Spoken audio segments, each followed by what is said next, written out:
Are you gonna get on the bed or not? She's like, but there's this tiger here, Mommy. There's a cat here on the bed. Why is it here? Why is there a tiger?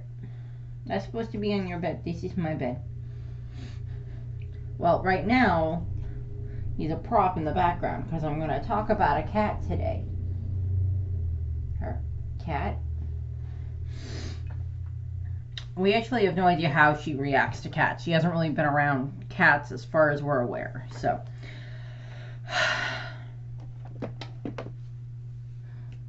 time to talk about Nekomamushi.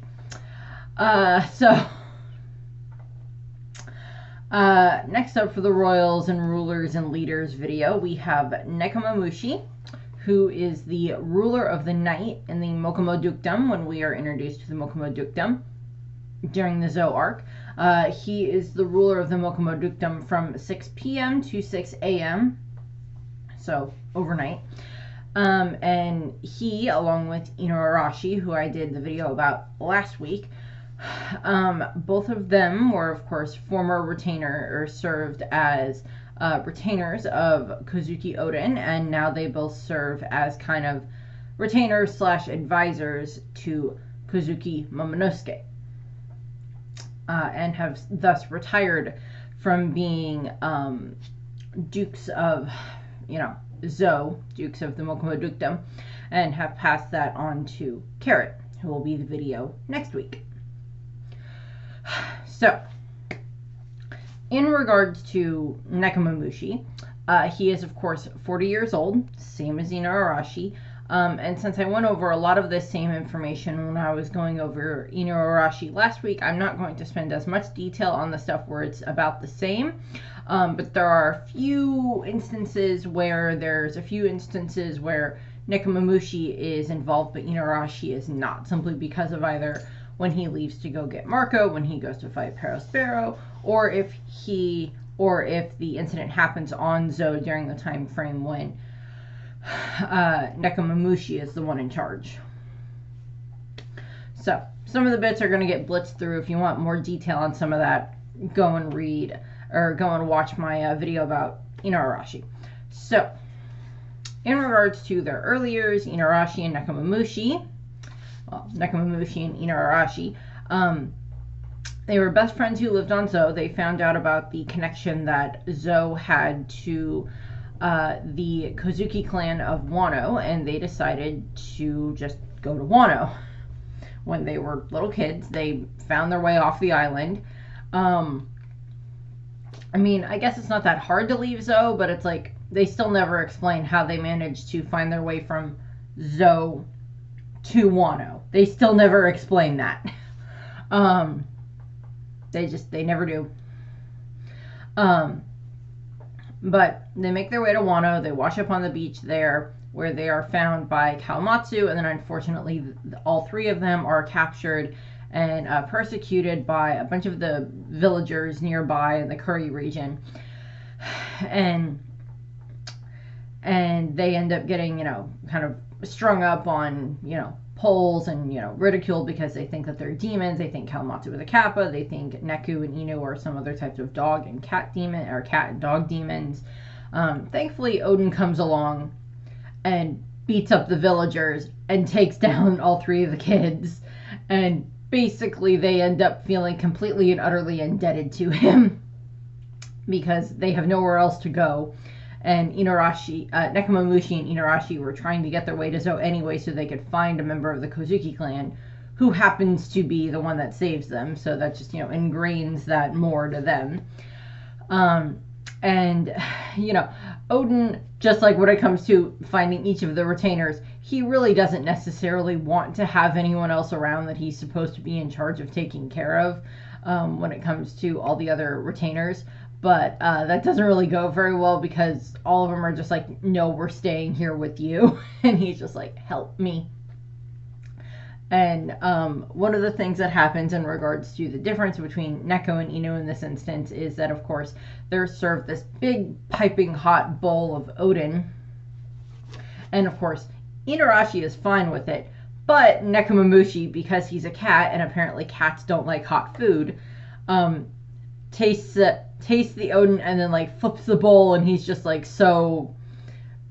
He doesn't like it because it's hot, but later on he ends up really liking it a lot later on. But there's like that running gag where it's like, oh, it's really hot food, throws it in the air, doesn't want to eat it.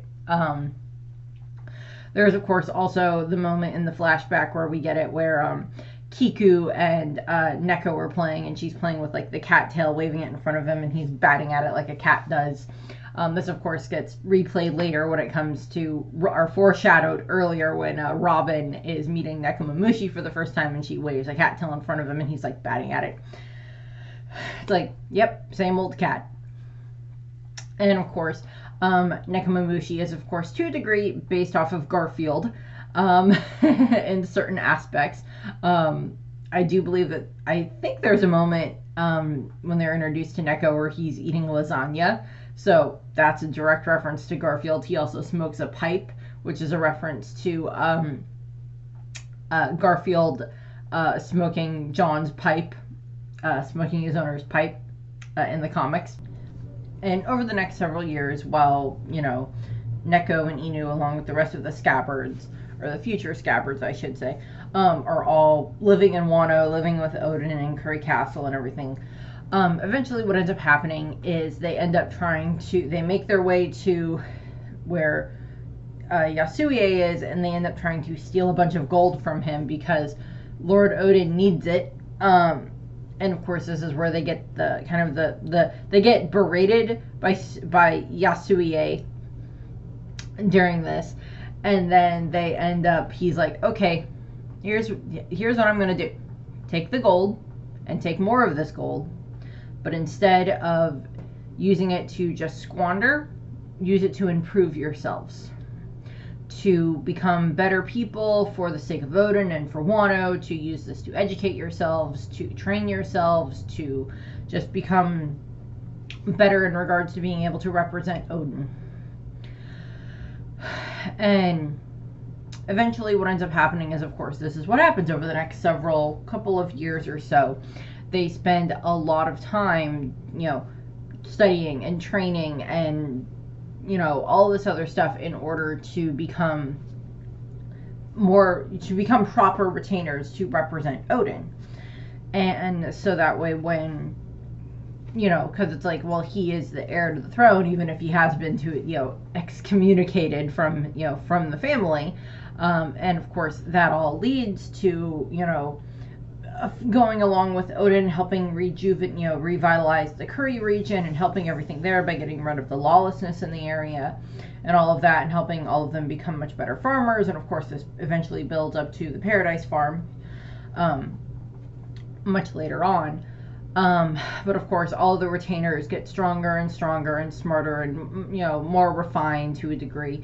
And the thing is that for Neko and Inu, this is of course a very good thing because later on when they end up becoming the dukes of the night and the day for, you know, Zou, this gives them a lot of training in that regard. So it's not like they're just being 100% thrown into these roles as rulers on Zou with not really having a whole lot of training behind them.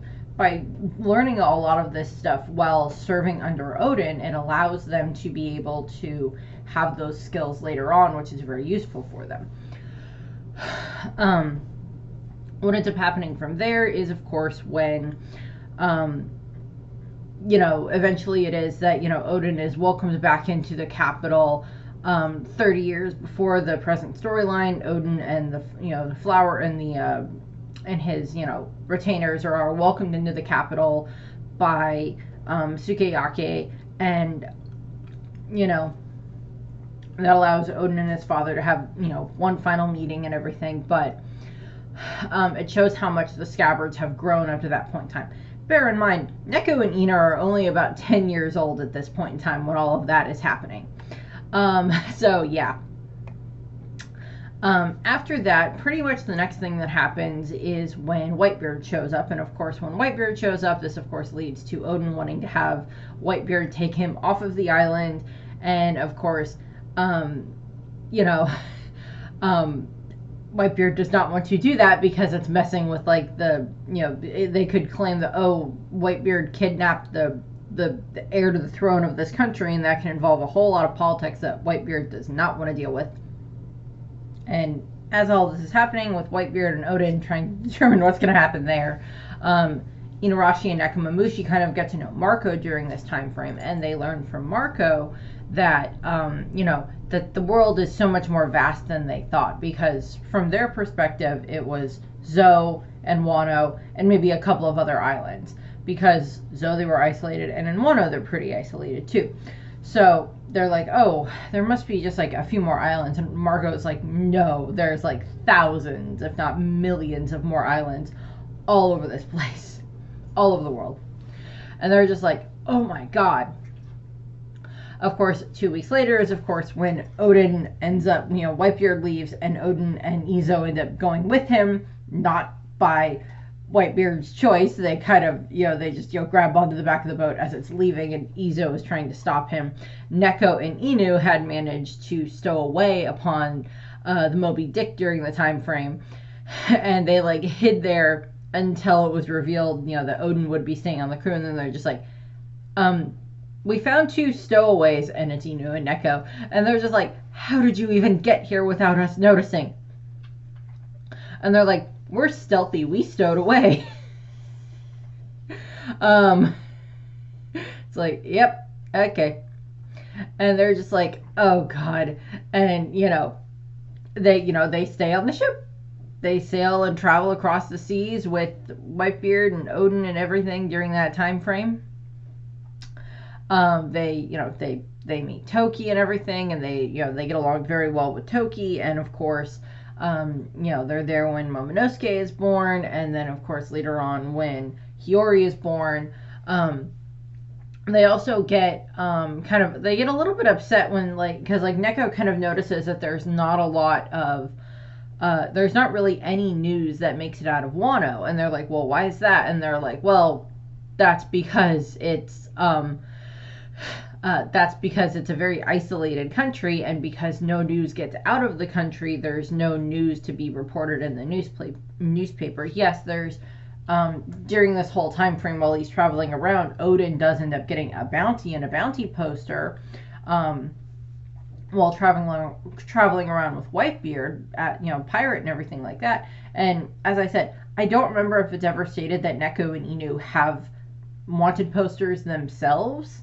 I would assume they probably did. I mean, Zo is a very isolated island, and while there are pockets of other societies of minks around the world, Zo is the homeland of the minks, like the main place of the minks. Just like Elbath is like the homeland of the giants, but there's other pockets of giants around the world, because Saul did not come from Elbath.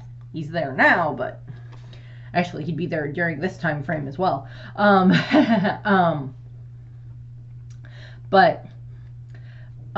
So they do a whole bunch of that traveling around, and yeah, I'm pretty sure Neko and Inu got wanted posters themselves, but it's this whole fact of like the Whitebeard ship, Whitebeard's crew has on it 3 individuals who are from a very isolated places, with Odin being from Wano and with Neko and Inu being from Zo.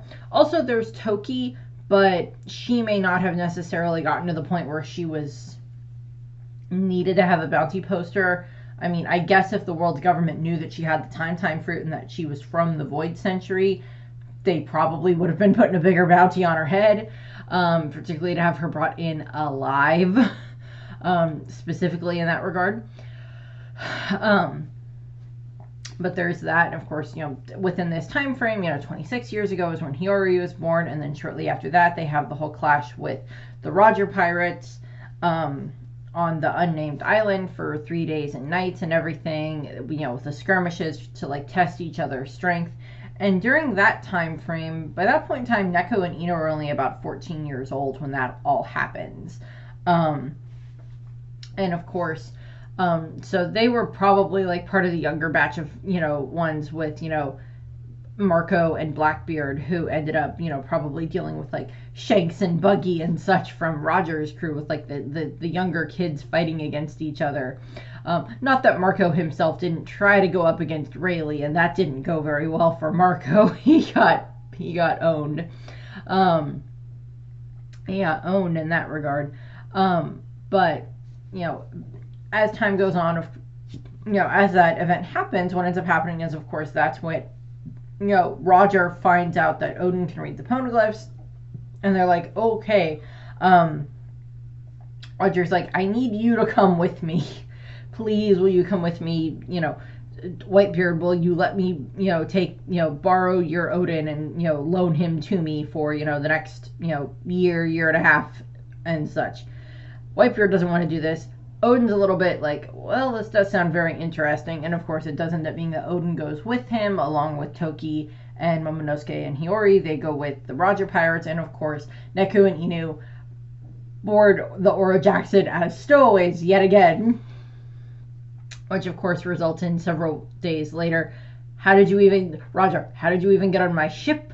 How did you get here? I didn't see you get on my ship. Why didn't anybody else see you get on my ship? You can stay, but, because they're a very loyal cat and dog following their owner around, although some cats aren't necessarily known for their loyalty. Dogs, yes, dogs can be very loyal creatures. As a species, humans do not deserve dogs. They don't deserve to have to put up with us.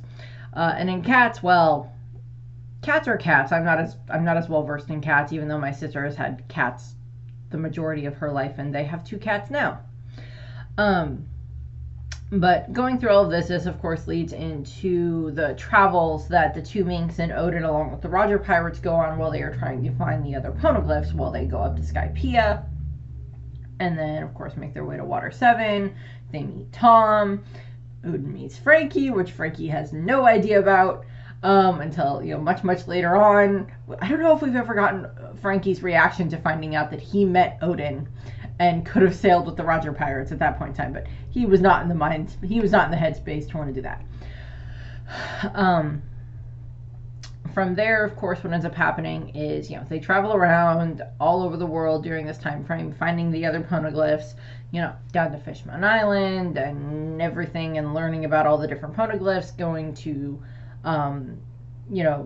all these other places, which would just be really, really fun. Sometime after Fishman Island is when Toki ends up becoming sick, and they still need to make their way to Zou, but they need to drop Toki along with Momonosuke and Hiyori off at Wano, along with they need to get the poneglyph from Wano, that is down there, that is the road poneglyph that Odin knows about. And he makes his way there after they drop off Toki and Hiyori and Momonosuke, and Neko and Inu stay with them. So that way they can explain to the rest of the Scabbards everything that's going on here and all of that stuff. And, these are, Lord Odin's wife and children and everything like that. So we have that whole thing happen.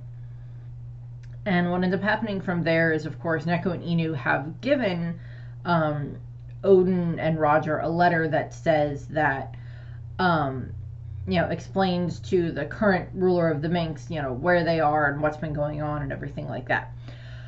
So there's not too much that happens there. Over the next time frame, while Odin is out finishing up his travels with Roger, Neku and Ino are back with the rest of the Scabbards, minus Izo, and Neko explains to the 2 of them explain to Kiku, unfortunately, that Izo stayed with Whitebeard's pirates. And unfortunately, this makes her very sad. But, she's matured quite a bit over the years for various reasons, unfortunately, outside of her control.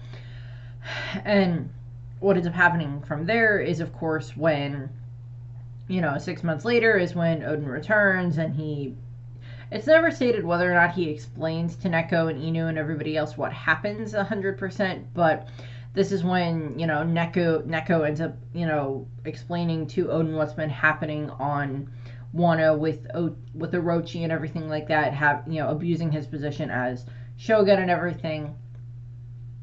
And of course, Odin went to go to try to take down Orochi, which of course eventually just led to him dancing naked in the streets. During this time frame is, of course, There's a bunch of the beast pirates attacked Curry and threatened Odin's family, so there's like those two things happening at the same time. And Odin has to agree to dancing naked in the streets, which he does over the course of the next several years.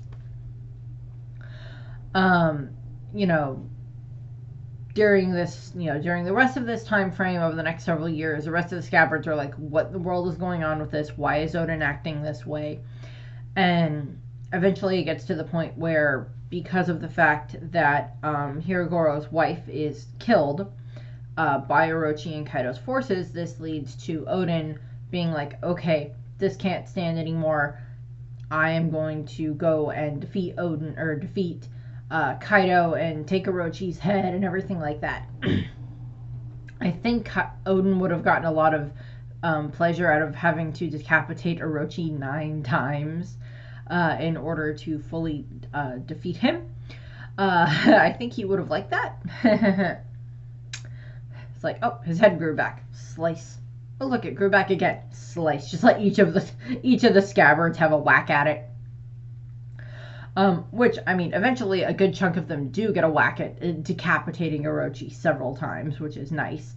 And, Denjiro gets to finish him off thanks to, with Hiyori's help and everything. But, of course, what happens is, Odin and the rest of the scabbards, all 9 of them, or the ones that are called the 9 red scabbards, they all set out to head to Onigashima to fight Kaido. Unfortunately, of course, because Kawamatsu is a traitor, he has, revealed to Orochi and Kaido that there is this plan, and of course, there ends up being this huge battle between Odin's retainers and, Odin's retainers and the beast pirates and Orochi's forces, which, Odin did a number on Kaido with his, slashes and everything like that, with his 2-sword style and everything with Enma and Abe no Habakiri. I mean, there is a little bit of like a what if scenario of if, Odin had managed, if Orochi hadn't either hadn't gotten the information in time, or if Odin had been able to actually defeat Kaido and actually continue the fight against Kaido on a fair fight, which Kaido would have preferred because he didn't like that, Higurashi interfered. Kaido, I mean, as much as Kaido is not a good person, he at least seems to prefer a fair fight when it comes to fighting an enemy that is on his level, which is at least something, I guess. I mean, he's still horrid and everything, but yeah, you get what I mean. Of course, this ends up leading to where Odin and the rest of the scabbards are all captured and they're all sentenced to death.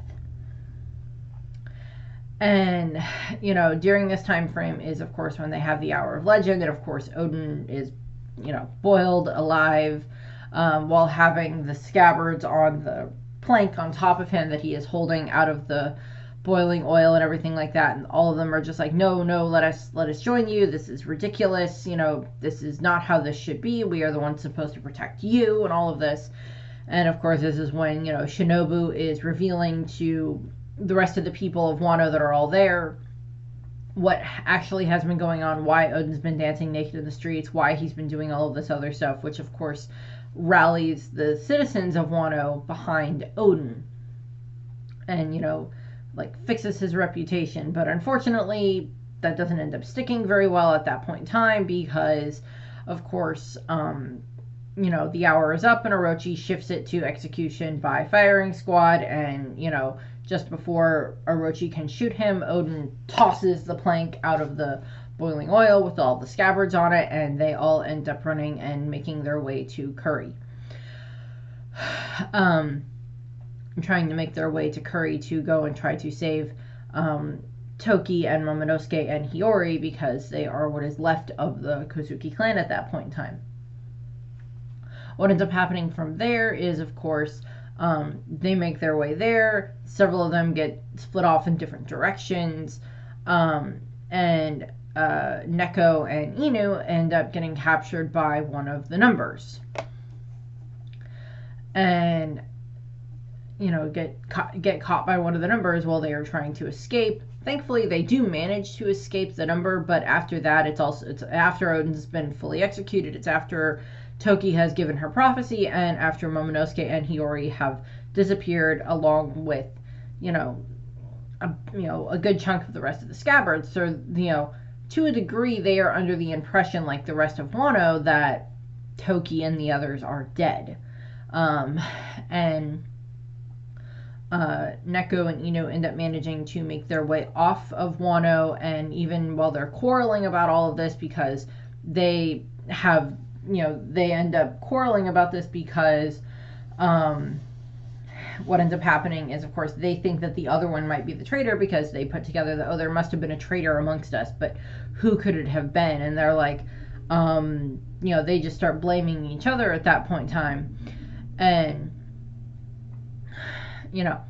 and I mean, like, as an audience, we know that it's Kanjuro.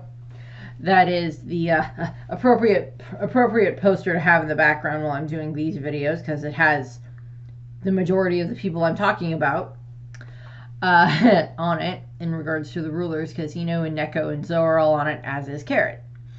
But what ends up happening is, of course, Neko and Ino end up managing to make their way off of Wano and manage to make their way back to Zo, where once they're there, they are nursed back to health by the citizens of Zo.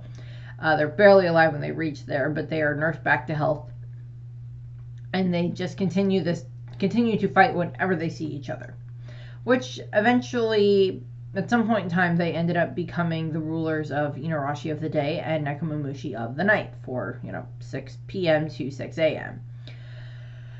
And we don't get an exact time frame of how long they've been the rulers at that point in time, but there's still a decent amount of time in there where that could have happened, where they could have been the rulers for like 10 years before we are introduced to them during the Zo arc, or even probably not the full 20 years, because they would have taken time to have to recover, and yes, they would have had a lot of fighting skills from being out with the Whitebeard pirates, from training alongside Odin, from training alongside the other scabbards, and everything along those lines. But they probably would have still had to recover, and then, depending on, whatever the method is for how they end up choosing the next ruler, which is never explained. They explain that it is a system based upon, like, skill and strength, and merit in that regard, so we know that becomes a good chunk of it, but there's a bit of a difference in regards to specifically explaining, like, is there a tournament that happens or what. But pretty much the next bits of information that we get about them are when we get during the time skip, or just near the end of the time skip for the 2-year time skip, because during that time frame is when Beppo, along with the rest of the Heart Pirates minus Law, have arrived at Zo. And Nekomamushi ends up taking them under his care, because he, even though Beppo is a pirate, he is still a native to the island. And of course, Inuarashi, or Neko and Inu, probably knew Zeppo, and they probably knew Beppo when Beppo was a child and everything like that. And, so the Heart Pirates are welcomed onto Zo, and they end up staying in the forest area where Neko lives, along with the good chunk of the Guardians, where they are based out of. One thing I did not mention earlier is that Neko is actually the leader of the Guardians, which includes Pedro and a good chunk of the other parts of the Minx that are part of the fighting forces, and of course, Inuarashi, as I mentioned last week, has his musketeers. And of course, then there are Wanda and Carrot, who can go back and forth to deliver messages to them between the two of them, because they are Kingsbirds. So we have those instances there. Some point during when the stuff is happening on Dressrosa is, of course, when Jack shows up with the Beast Pirates, with his part of the Beast Pirates, and they invade Zo. And of course, he spends a good chunk of his day when he arrives fighting against Inuarashi. But when nighttime comes, Inuarashi and his group all fall asleep. But that's where Nekomamushi comes into play. And Nekomamushi shows up along with his guardians, and Nekomamushi then spends the next 12 hours basically beating the crap out of Jack and flipping an elephant over his shoulder. To shoulder flipping an elephant with the trunk. And, so over the next 3 days is when Inu and Neko trade back and forth in regards from 12 hours, 12 hours, 12 hours, 12 hours, going back and forth, fighting Jack. And I know a lot of people diss on Jack, and I pointed this out in the last video with Inarashi, but Jack holds his own fairly well against both of them. He stands up pretty well against both of them during all of that time frame. So, he's got to get at least some credit there. Not a lot, but some. And of course, this eventually leads into where,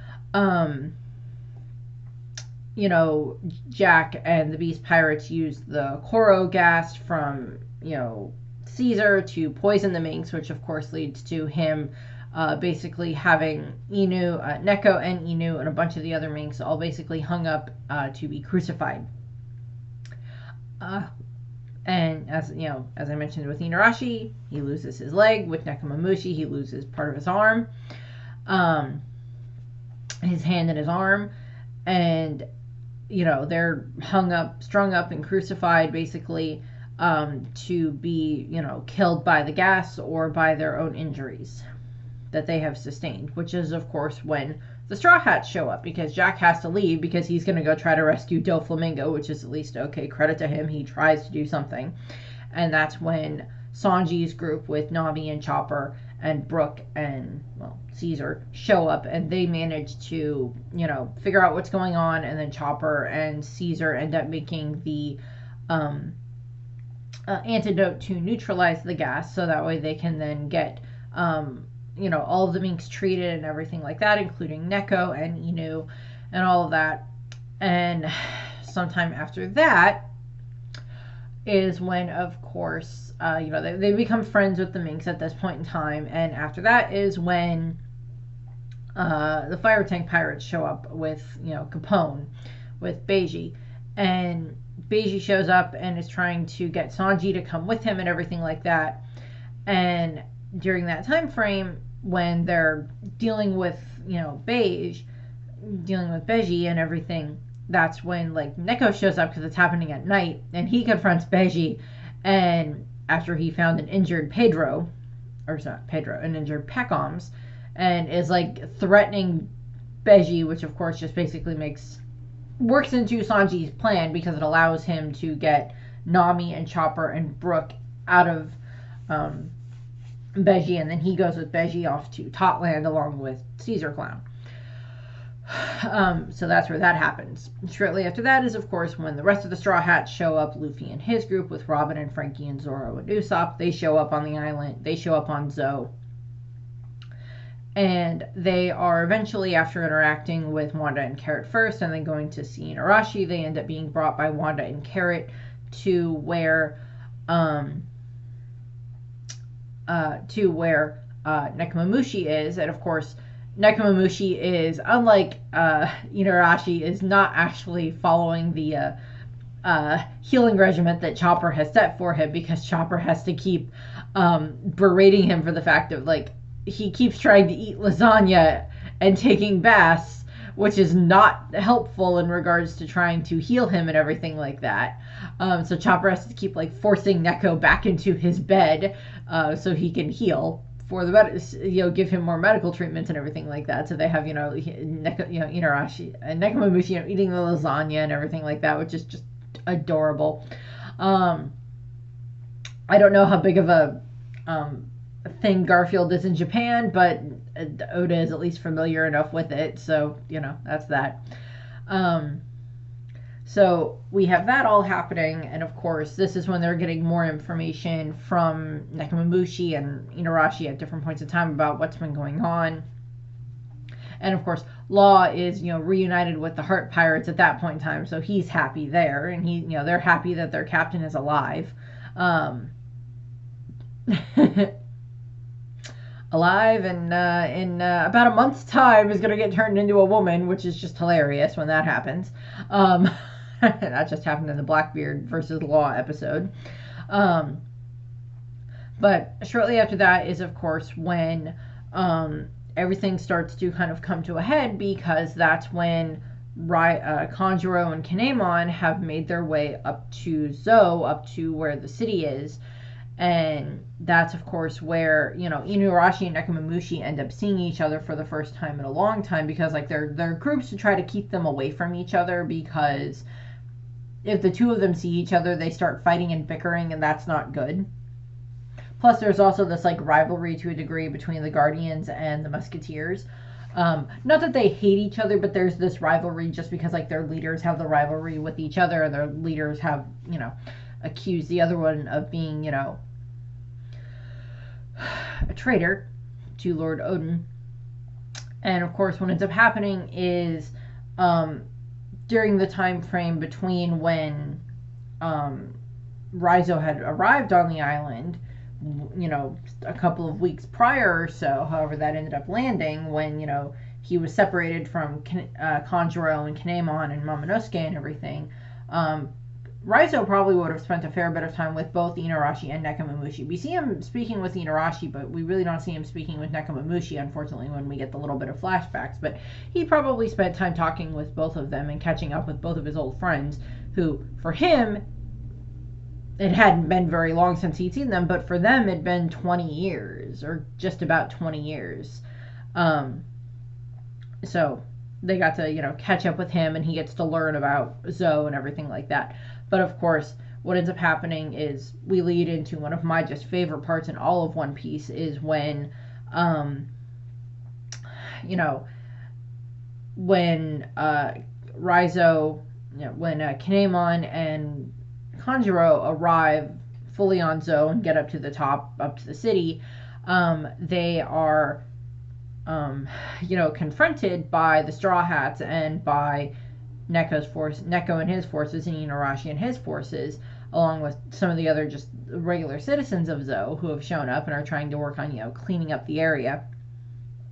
The Straw Hats are trying to keep the, samurai from seeing the rest of the Minks, but that doesn't go very well, and Kinemon, having no tact at all, it's just like, hi, we're looking for Raizo. We are samurais from the land of Wano, and we are looking for our friend Raizo, who's a ninja. I'm also looking for a talking cat and a talking dog. And of course, Inuarashi and Nekomamushi, they Neko and Inu recognize Raizo and Kanjuro, or Kinemon and Kanjuro, and they're just like, Raizo is safe, which is just one of my favorite moments in all of One Piece, is the Raizo is safe moment.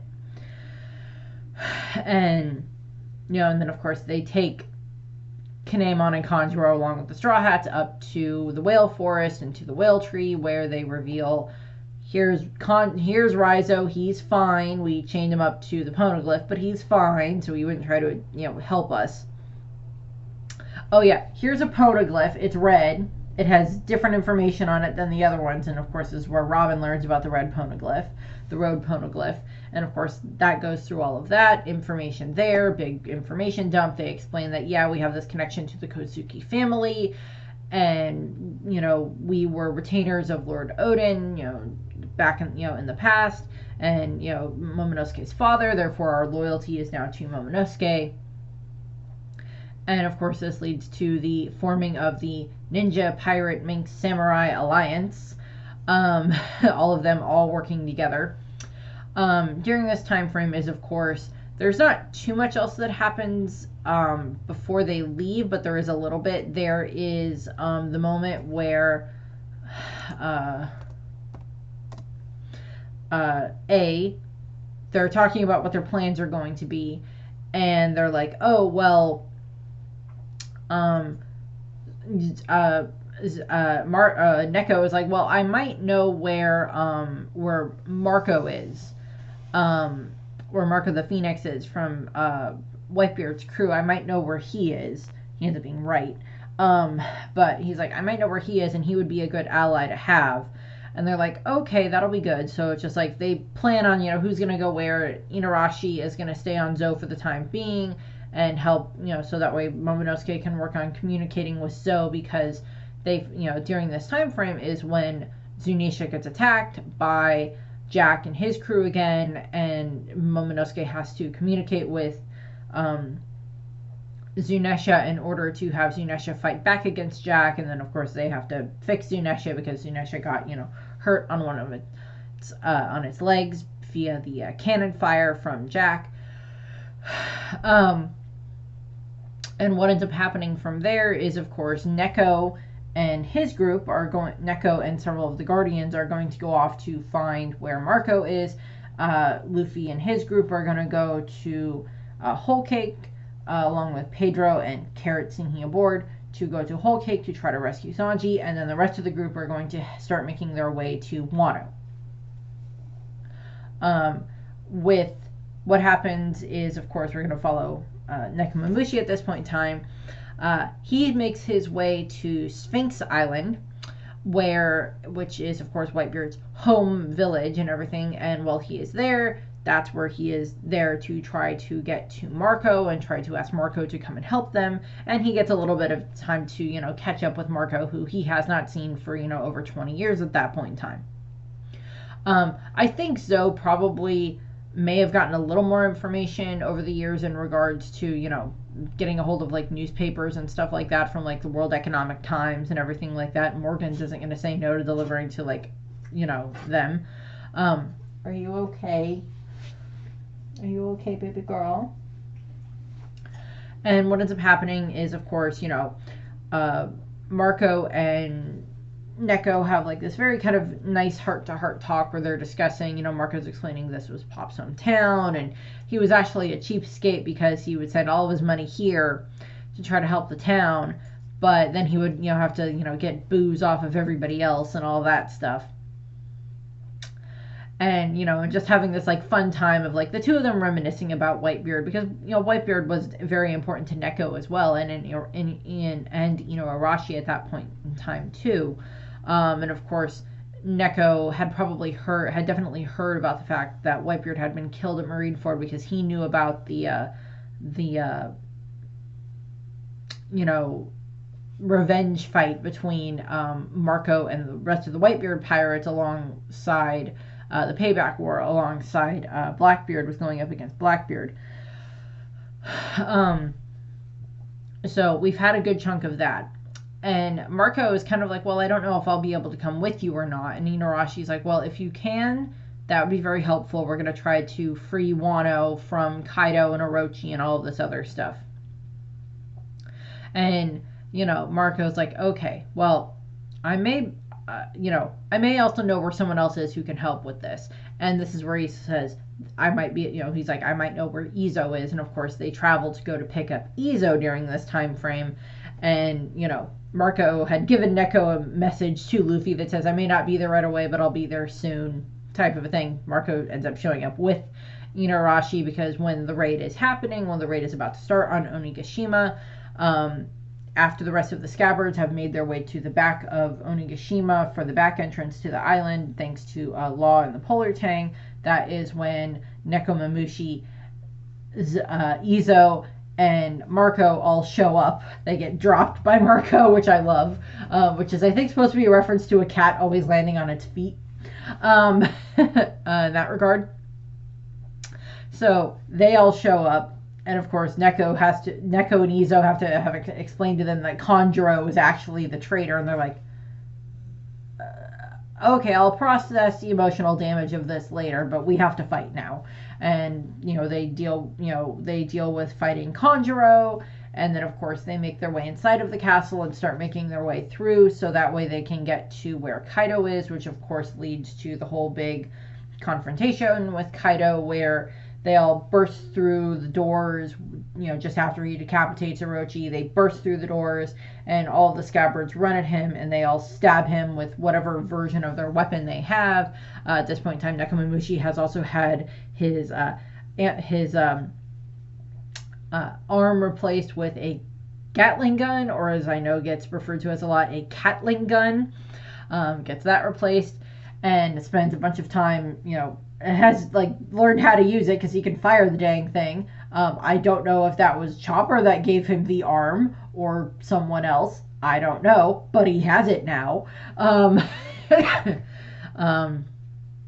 It's like Inarashi's sword leg makes a little more sense in how it would work, but this is a mechanism that requires firing and stuff like that. So I don't know.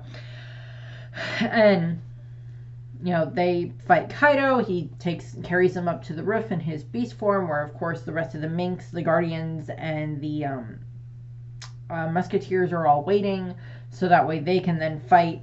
They all go Sulong and fight against Jack, and Nekomamushi and Inarashi end up being part of this fight, and they end up fighting against Jack as well. And then, of course, that leads into the fight between the Scabbards and Kaido, which the Scabbards are able to do damage to Kaido. It's just unfortunately not as much damage as they would have liked. Unfortunately. And, they unfortunately end up taking a huge amount of damage during that time frame, Neko and Ino included in this. And then, of course, Luffy and the rest of the, Big Mom shows up there at one point. And then, of course, Luffy and the rest of the Worst Generation show up at the roof.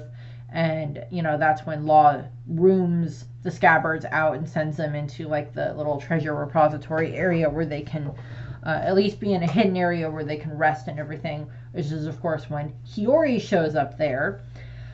I mean, it's never 100% confirmed that it's Hiyori, but it's Hiyori because it's like, who the heck else is it going to be? Unless Oda is going to reveal something else soon that was like, no, it wasn't Hiyori that healed them. It was actually Toki who time traveled. But no, I'm pretty sure Toki is dead. Unfortunately. Still don't know what happened to her devil fruit. But she's gone, probably. But what ends up happening is, of course, they get medical treatment from Hiyori, who bandages them up, and then she goes off and hides. And then when, then they have to trying to deal with the fake Odin that shows up. That is, of course, the drawing of Odin by Kanjuro. And, of course, that's when Ashura Doji ends up, taking the brunt of the dynamite, so that way they can, survive. The rest of the Scabbards can survive. Somewhere within this time frame is when, of course, Jack shows up again. Inarashi stays to fight Jack. Raizo breaks off to go and deal with Fuku Rokuju. While that is happening, a bunch of the Scabbards decapitate Orochi again, which is just satisfying. And then, of course, this is when it is revealed to Nekomamushi that Pedro was dead, and that the person who was responsible for it, Perospero, was there as well. And he's informed of this by Sicilian.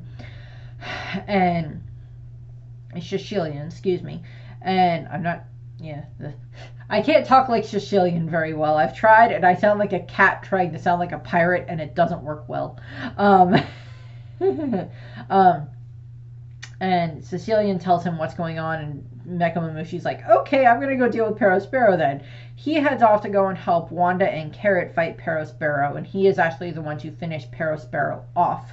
I don't remember if he has to go Sulong again in order to defeat Perospero, because I know that Inarashi goes Sulong again in order to defeat Jack, but I wouldn't mind if Neko had to go Sulong again in order to defeat Perospero, but he's the one that actually defeats Perospero, so, and we haven't gotten confirmation if Perospero is dead, but then again, we haven't gotten confirmation whether or not Big Mom or Kaido are dead either, and what the heck is going on with Jack.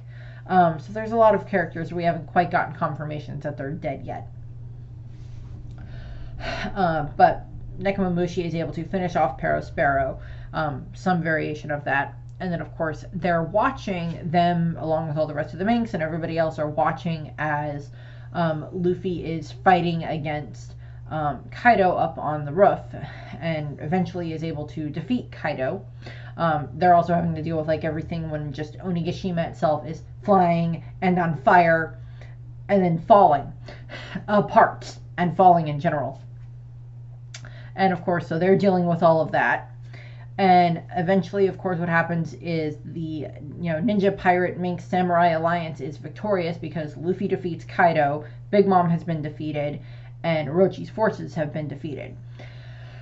And either the Beast Pirates have either been defeated or they've, switched their allegiance to the Straw Hats because of Chopper, because Chopper helping them when everything happened with Queen and the, ice zombie virus, or because of Tama and her, Kibidongos and everything.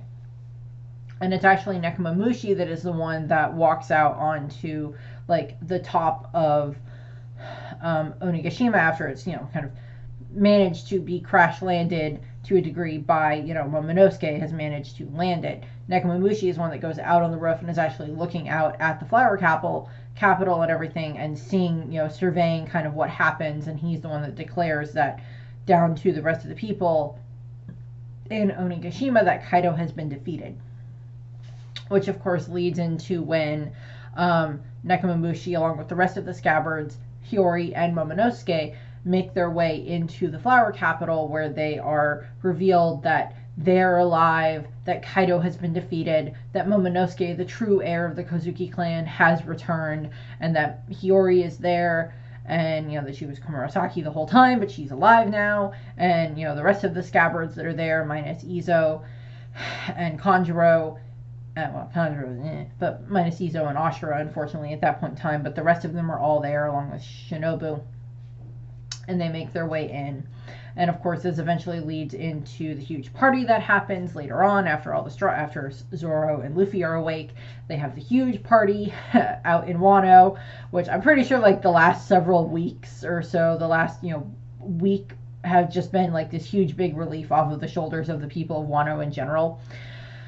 And while the big party is happening, that is when Ryukogu shows up, and Inarashi and Nekomamushi had been enjoying themselves at the party. They'd been having a good time with with the Guardians and the rest of the Minks and the Musketeers and everything. They'd been just partying it up. Not that I blame them. But they sense Ryukogu show up, so they go out and get ready to deal with him, along with Raizo and Shinobu and Denjiro. They all show up, and then of course Yamato and Momonosuke show up, and they're trying to help deal with him. Unfortunately, because of his devil fruit powers, that doesn't go very well, because Ryukogu is just able to just attack them very easily with his forest abilities and everything, and causes a lot of damage in that regard.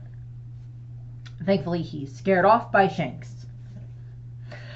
And this, of course, leads to where Inarashi and Nekomamushi make the decision that, okay, we can't just abandon Wano without giving it other protectors. Yes, Momonosuke is getting stronger and learning to use his powers more in his dragon form, but he's still, mentally 8 years old, and while he is physically 28 years old, he is not mentally prepared to be able to continue to run this country all on his own and be able to defend the country as well. Yes, they still have the remaining scabbards there, which is helpful, plus there's lots of strong samurai in Wano, and Momonosuke can turn into a dragon, which is going to, deter a lot of people anyway, but like, okay, we have to stay here, which is where they end up bringing in Carrot. They call Carrot in, and they're, Neko and Ino explain to Carrot that they're going to basically abdicate or resign as the dukes, as the rulers of Zou, and that they are going to offer this to Carrot. And she is just befuddled by this, and like, why me? Why are you picking me?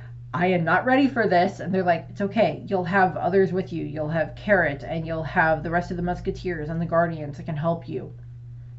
And you're the one that has Pedro's will to carry on and everything like that in your heart. And she agrees.